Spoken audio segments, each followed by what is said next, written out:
This is the Hubblecast, news and images from the NASA ESA Hubble Space Telescope. Travelling through time and space with our host, Dr. J, aka Dr. Joe Liska. Welcome to this third special episode of the Hubblecast, celebrating the International Year of Astronomy in 2009. In the last episode, we saw how astronomers used bigger and bigger mirrors to see further than ever before. Today's topic is the advance of technology through the 1970s and 80s that really revolutionized astronomy. Just as modern cars don't look like a Model T Ford anymore, so are present-day telescopes radically different from their classic predecessors, like the 5-meter Hale telescope. For one thing, their mounts are much smaller. The old-style mount is an equatorial one, where one of the axes is always mounted parallel to the Earth's rotation axis. In order to keep track of the sky's motion, the telescope simply has to rotate around this axis at the same speed with which the Earth rotates. Easy, but space-hungry. The modern-day altitude-azimuth mounts are much more compact. With a mount like that, the telescope is pointed much like a cannon. One simply chooses the bearing, chooses the altitude, and off you go. The problem is to keep track of the sky's motion. The telescope pretty much has to rotate around both axes and at varying speeds. Essentially, this only became possible once telescopes were computer-controlled. A smaller mount is cheaper to build. Moreover, it fits into a smaller dome, which reduces the cost even further, and it improves the image quality. Take the twin Keck telescopes on Hawaii, for example. Although their 10-meter mirrors are twice as large as the one of the Hale telescope, they nevertheless fit into smaller domes than the one on Palomar Mountain. Telescope mirrors have evolved too. They used to be thick and heavy. Now they're thin and lightweight. Mirror shells that can be many meters wide are cast in giant rotating ovens, and they are still less than 20 centimeters thick. An intricate support structure prevents the thin mirror from cracking under its own weight. Computer-controlled pistons and actuators also help to keep the mirror in perfect shape. This system is called active optics. The idea is to compensate and to correct any deformations of the main mirror caused by gravity, the wind, or temperature changes. Now, a thin mirror also weighs much less. That means that its whole supporting structure, including the mount, can also be a lot trimmer and lighter, and cheaper. Now here's the 3.6-meter New Technology Telescope, built by European astronomers in the late 1980s. It served as a testbed for many of the new technologies in telescope building, and even its enclosure has nothing in common with traditional telescope domes. The New Technology Telescope was a great success. It was time to break the 6-meter barrier. Mauna Kea Observatory sits on the highest point in the Pacific, 4,200 meters above sea level. On the beaches of Hawaii, tourists enjoy the sun and the surf. But high above them, astronomers face chilling temperatures and altitude sickness in their quest to unravel the mysteries of the universe. The Keck telescopes are among the largest in the world. Their mirrors are 10 meters across and wafer thin.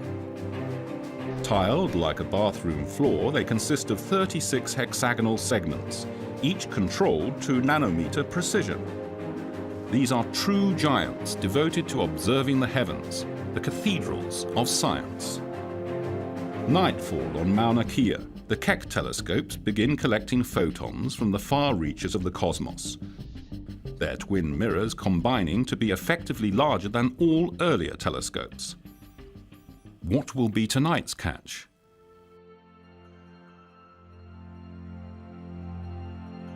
A pair of colliding galaxies billions of light years away?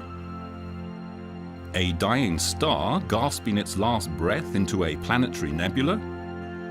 Or maybe an extrasolar planet that might harbor life? On Cerro Paranal in the Chilean Atacama Desert, the driest place on Earth, we find by far the biggest astronomy machine ever built, the European Very Large Telescope.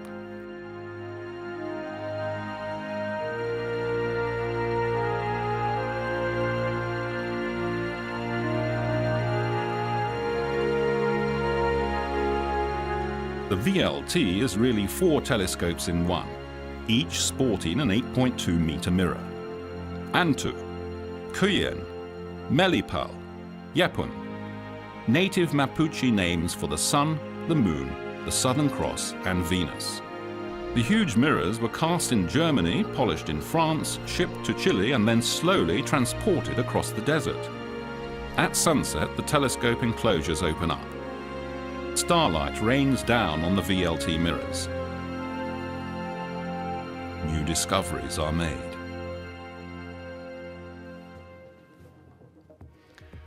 A laser pierces the night sky.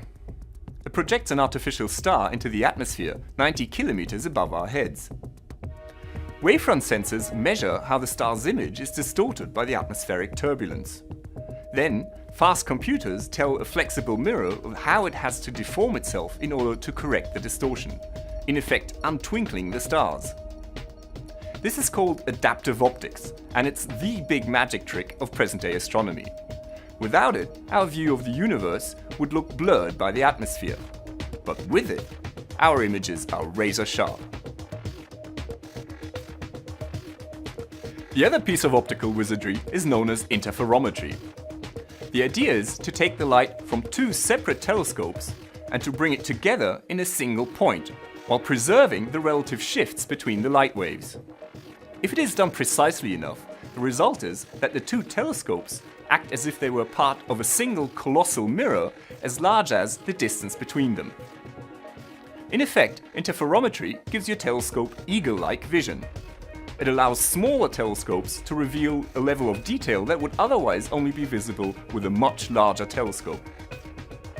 The twin Keck telescopes on Mauna Kea regularly team up as an interferometer. In the case of the VLT, all 4 telescopes can work together. In addition, several smaller auxiliary telescopes can also join the ranks in order to sharpen up the view even more. Other big telescopes can be found all over the globe. Subaru and Gemini North on Mauna Kea, Gemini South and the Magellan telescopes in Chile, the Large Binocular Telescope in Arizona. They are constructed at the best available sites, high and dry, clear and dark. Their eyes are as large as swimming pools, all kitted out with adaptive optics to counteract the blurring effects of the atmosphere. And sometimes they can have the resolution of a virtual behemoth thanks to interferometry. Here's what they've shown us. Planets, nebulae, the actual sizes and squash shapes of some stars, a cool planet orbiting a brown dwarf, and giant stars whirling around the core of our Milky Way galaxy, governed by the gravity of a supermassive black hole. We've come quite a way since Galileo's day. Thank you for joining me in this 3rd episode of the special series. Next time, we'll see how astronomers have detected and measured light over the years, from hand drawings to electronic detectors. This is Dr. J, signing off for the Hubblecast. Once again, nature has surprised us beyond our wildest imagination.